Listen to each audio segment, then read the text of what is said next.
Hi guys, welcome to my daily live. Hold on just a second as I'm trying to get Instagram on board.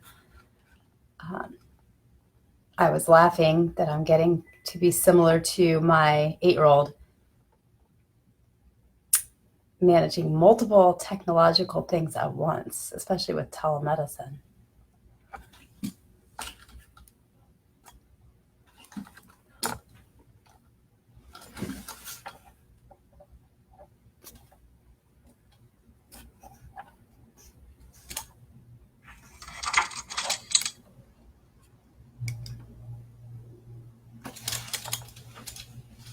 Okay, good morning, everybody. Welcome to my daily live. This is Dr. Lisa in Tampa, Florida, where we are definitely blessed by the weather since it seems that the coronavirus likes cooler temperatures.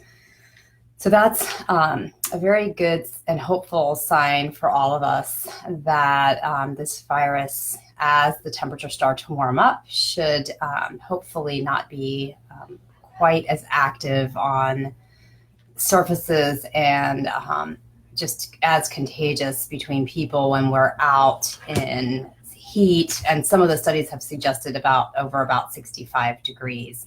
Nobody knows for sure, but we will see as we continue to move forward with this thing. We have been pretty blessed in Hillsborough County not to be hardly hit as of yet. We are not sure what's going to come over the next couple of weeks, and wherever you are in your communities, just sending you guys light and prayers that it won't be as bad as everyone has been anticipating, and hopefully a lot of our social distancing will have helped more than people realize. So what I wanted to bring up about the virus today is just a suggestion that some of the studies have shown the extreme thick mucus secretions that occur in a subset of patients.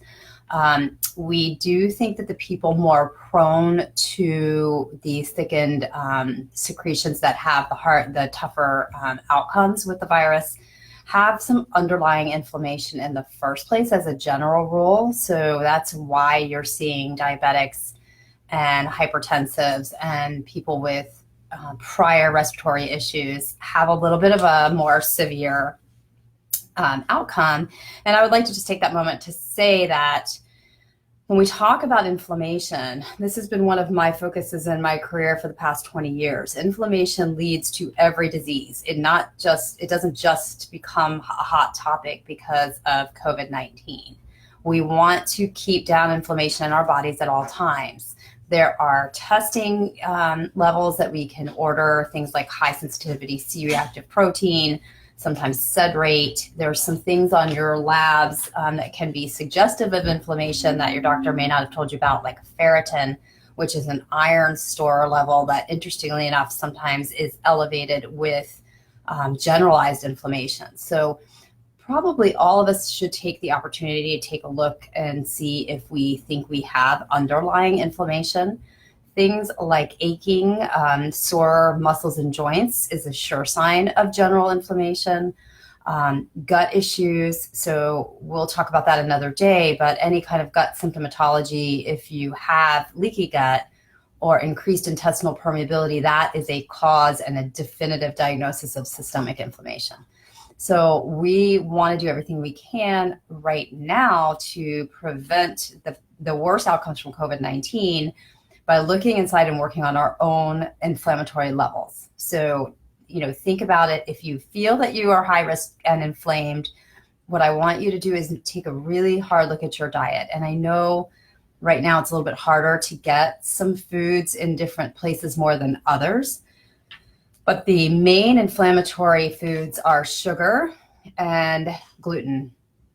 Dairy is a close third, but what I want you to do is pick one of those. So if you eat a ton of sugar, if we can just get that out of the diet, you can still eat fruit, everything pretty much else. I just don't want you eating processed foods or added sugars. If you already don't do that, pull out the gluten. If the gluten is being grown with glyphosate, which is Roundup, which is, a pesticide. So clearly if we're eating that, we're getting more inflamed, which is going to set our body up to be a little bit more kind of a welcome host to COVID-19 versus a warrior that's going to battle it. So think about it again when we are able to easily do blood work, and if your doctor's offices are open, which we still are, seeing well patients and helping them with these comorbidities so that they are not welcome hosts for COVID-19. Talk to them about testing you for generalized inflammation. You can leave comments below and I can address that in some of my other lives as well if you would like more information moving forward.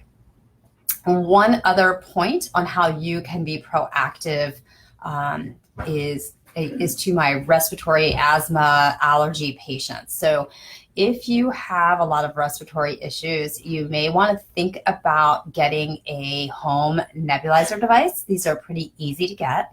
I think there's one called, the brand is Omron, Omron, and you can order it online. They still have them.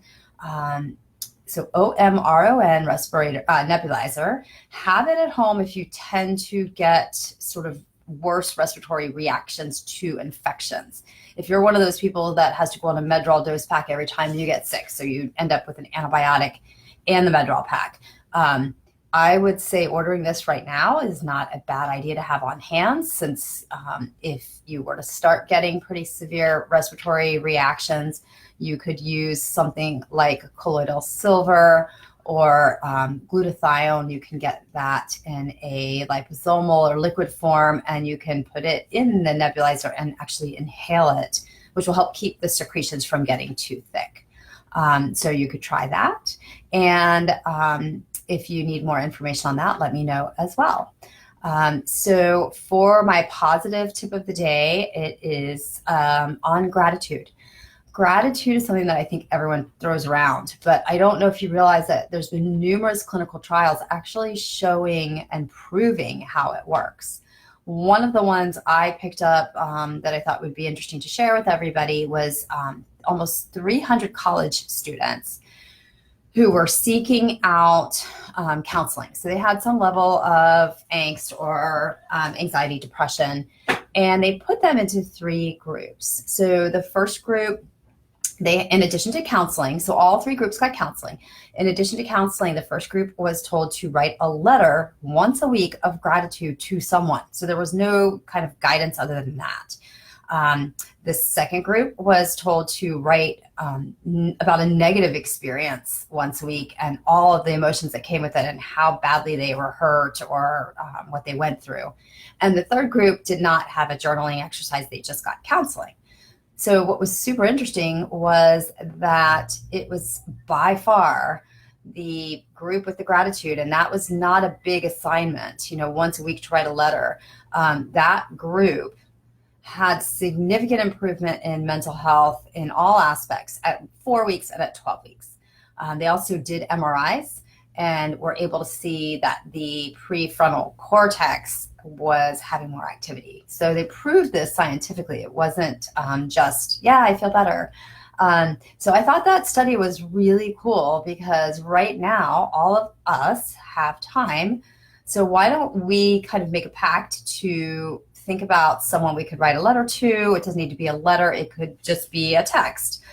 Hey, thank you for being in my life. Tell your kids, even though they're probably driving everyone crazy right this minute in the small space of quarantine, find what you love the most about them and just tell them. So that's my affirmation that I want to end with today, which is I look around and see gratitude in all aspects of my life. So you guys think about 3 things or 3 people, write them down, text them, whatever way you want to do that, and then repeat, I look around, I see gratitude in all aspects of my life. So let's make it a better day today. Let's continue to stick together through this, and I will keep providing you with some of these updates as long as everybody is benefiting from them. Thanks again. Have a good day. Stay healthy. Wash your hands. Stay 6 feet away. And thanks for joining me, guys. Bye.